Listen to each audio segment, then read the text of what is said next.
Kinumpirma ng hepe ng Osamis City Police na isang mahalagang piraso ng papel ang nakuha ng raiding team mula kay Vice Mayor Nova Princess Parohinog. Malaki raw ang may tutulong ng papel na ito para matuntun ang mga koneksyon ng pamilya Parohinog sa operasyon ng iligal na droga. Mula sa Osamis, nakatutok live si Rida Reyes. Rida. Mel, sa pagkamatay daw ng ilang miyembro ng pamilya Parohinog matapos ang madugong raid nitong nakaraang linggo, masasabi raw na napilaya na di umano ang kalakalan ng iligal na droga na ilang taon ding naghari daw sa Osamis City ayon mismo sa pamunuan ng Osamis City PNP.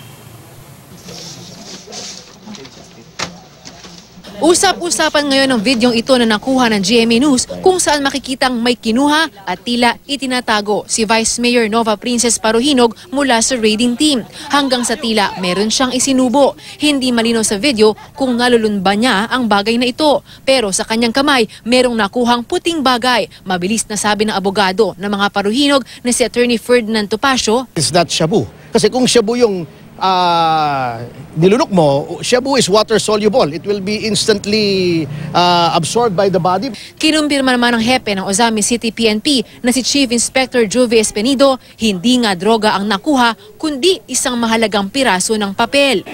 Hindi yan shabu. Yun lahat ang details ng transaksyon nila sa drugs. Hawak na ngayon ng PNP-CIDG ang puting papel. Ayon kay Espenido, malaki raw ang maitutulong ng listahang ito para matuntun ang mga koneksyon ng pamilya Parohinog sa drug operations. Mga high-powered firearm naman ang mayat-mayang dumarating sa custodial center ng Osamis City Police. Kusang loob daw na isinuko ng mga opisyal mula sa 40 barangay ang mga armas na ipinamahagi umano ng mga miyembro ng pamilya Parohinog. Lahat ng mga baril i-dispose sa mga tao nila para kung may trabahoin, ikaw magtrabaho doon, tapos ikaw magtrabaho, assignment ba, designation, task sa kanila na, okay, pag kayo ang makakuha, yung team na to, may 30%, 10%. Pero sa pagkasawi raw ni Osamis City Mayor Reynaldo Parohinog Sr. at kapatid niyang si board member Octavio Parohinog, bilang na rin ang maliligayang araw ng kanyang mga taga-suportang nasasadlak sa organized crimes. Sa lumang mansyon na ito raw ng alkalde, kadalasang isinasagawa ang mga transaksyon ng droga. Dito dalhin. Dito dinadalhin. Tapos Yung mga kompetensya, yun nga inanap natin ngayon. Kung saan inilibing ba. Kaya makita mo, hindi walang talagang did-in dito. Abandonado na ang lugar ngayon. Kusa raw itong ipinagiba ni Mayor Parohinog nang pumasok na ang administrasyong Duterte. Umasa ngayon sa Espenido na tuluyan ng matutuldukan ang kalakaran ng iligal na droga na ilang taon nang naghahari sa lungsod. 10 to 15%. 10% na lang Yes, ang drugs.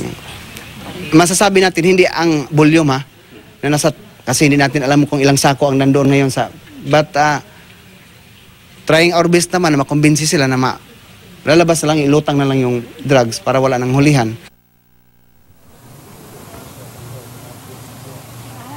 Mel, bukod sa abandonadong mansyon ni Mayor Reynaldo, ay nagpunta rin kanina ang Osamis PNP kasama natin doon naman sa isa pang mansyon ng kapatid niya na si Ricardo Parohinog. Gayon din doon sa isa pang rest house ng isang general na di umano ay lagi raw pinupuntahan ni Vice Mayor Nova Princess Parohinog. Gayon din ang hektarya daw na farm naman na pag-aari nitong si Mayor Reynaldo Parohinog. Ang sabi ng Osamis PNP sa atin, ito raw ay patunay lamang ng maluhong pamumuhay daw ng pamilya Parohinog na sinasabing ilang taon din daw na naging konektado sa kalakalan ng iligal na droga dito sa lungsod ng Osamis City. Mel. Rida, pero yung kung saan nangyari no, yung raid at doon nangamatay yung mga pamilya nga at ilang pang tao, no, ha? Ano yun? Doon ba sila nakatira, Rida? Yun ang bahay nila?